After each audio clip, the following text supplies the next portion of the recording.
লাকাদ কানা লাকুম ফি রাসূলিল্লাহি উসওয়াতুন হাসানা। সম্মানীয় সঞ্চালক মহাশয় এবং দিনিয়াত মুনাজ্জাম মক্তবের দায়িত্বশীল ব্যক্তিবর্গ এবং আমার সম্মুখে উপস্থিত দিনী ভাইয়েরা, সকলকে আন্তরিক সালাম ও শুভেচ্ছা।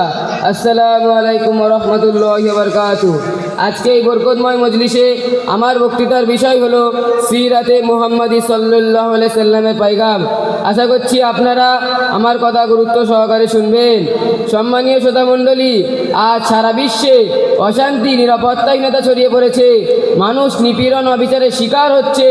লুট, তরাজ, চুরি, ডাকাতি, ছিনতাই একেবারে সাধারণ ব্যাপার হয়ে পড়েছে। চারিদিকে ধোঁকা, প্রতারণার বাজার জলঝল করছে।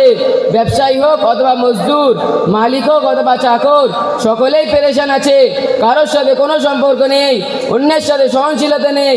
একদিকে হত্যা তো অন্যদিকে আত্মহত্যা। রাসূল সাল্লাল্লাহু আলাইহি সাল্লাম যে সময় মক্কায় ভূমিষ্ঠ হন, সেই সময় মক্কার মানুষ আল্লাহকে ছেড়ে গাছ, পাথর এবং জিন ও নিজের মতো মানুষদের পূজা করত। কন্যা সন্তানদের জীবন্ত দাফন করে দেওয়া হতো। মানুষের কোনো মূল্য ছিল না, তাদের সাথে জন্তুর মতো ব্যবহার করা হতো। অজ্ঞতার রাজত্ব ছিল, জোর যার মুল্লুক তার।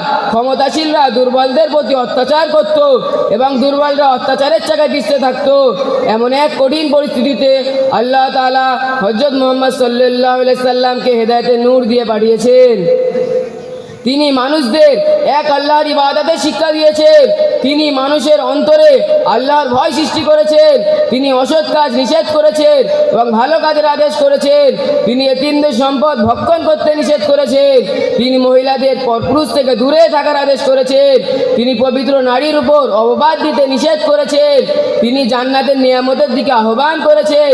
তিনি আখিরাতের ভয়াবহ আঞ্জাম থেকে ভয় দেখিয়েছেন। তিনি জাহান্নামে নিয়ে যাবে এমন কাজ থেকে বিরত রেখেছেন। তিনি মানুষের সামনে নিজের জীবনের আমলের নমুনা পেশ করেছেন। সম্মানীয় শ্রোতামণ্ডলী, রাসূল সাল্লাল্লাহু আলাইহি সাল্লাম দিনের জন্য অনেক কষ্ট সহ্য করেছেন। তাকে জাদুকর এবং পাগল বলা হয়েছে, ঠাট্টা করা হয়েছে, পাথর ছুঁড়ে মারা হয়েছে। নামাজ অবস্থায় তার পিঠে উটের ভুঁড়ি চাপিয়ে দেওয়া হয়েছে, গলায় দড়ি দেওয়া হয়েছে, চাদর বেঁধে টানা হয়েছে। দিনের জন্য তিনি নিজের জন্মভূমি মক্কা ছেড়ে মদিনায় পাড়ি দিয়েছেন। এই সমস্ত কষ্ট সহ্য করার পরেও মক্কা বিজয়ের সময় সমস্ত শত্রুদের এক বাক্যে ক্ষমা করে দিলেন। বর্তমান সময়ে রাসূল সাল্লাল্লাহু আলাইহি সাল্লামের অনুসরণ আমাদের জন্য আবশ্যক।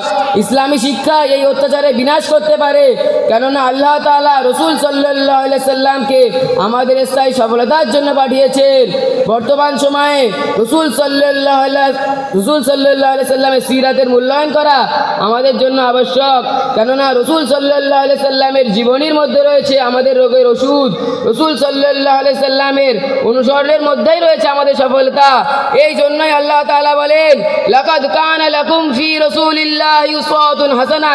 বাস্তবতা হলো তোমাদের জন্য রাসূল সাল্লাল্লাহু আলাইহি সাল্লামের সত্তা উত্তম নিদর্শন। রাসূল সাল্লাল্লাহু আলাইহি সাল্লামের ক্ষমা ও মার্জনার বিষয়ে আপনাদের কাছে একটা ছোট ঘটনা পেশ করছি। একদা রাসূল সাল্লাল্লাহু আলাইহি সাল্লাম কোথাও যাচ্ছিলেন। রাস্তায় এক গ্রাম্য ব্যক্তি রাসূল সাল্লাল্লাহু আলাইহি সাল্লামের সাথে সাক্ষাৎ করে এবং তার চাদর ধরে এত জোরে টানে যে গলায় দাগ পড়ে যায়। তারপরে সে বলে, হে মুহাম্মদ, আপনার কাছে আল্লাহর যা সম্পদ আছে তার মধ্যে থেকে আমাকে কিছু দেন। অতঃপর রাসূল সাল্লাল্লাহু আলাইহি সাল্লাম তার দিকে ফিরে মুচকি হাসলেন এবং তাকে কিছু দেওয়ার আদেশ করলেন। এই হাদিস দ্বারাই বোঝায় যে রাসূল সাল্লাল্লাহু আলাইহি সাল্লামের ক্ষমা করার গুণ অনেক বেশি ছিল। অগণিত মানুষ তাকে অনেক কষ্ট দিয়েছে, কিন্তু সে প্রত্যেককেই ক্ষমা করে দিয়েছে, কারোর দিকে প্রতিশোধ নেননি। আল্লাহ তাআলা আমাদের সকলকে রাসূল সাল্লাল্লাহু আলাইহি সাল্লামের সুন্নত অনুযায়ী জীবনযাপন করার তৌফিক দান করুক, আমিন। সর্বশেষে এই কবিতার মাধ্যমে আমি আমার বক্তৃতা রীতি করছি।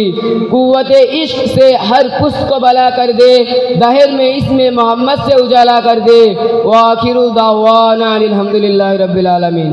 अस्सलामु अलैकुम व रहमतुल्लाहि व बरकातुहू।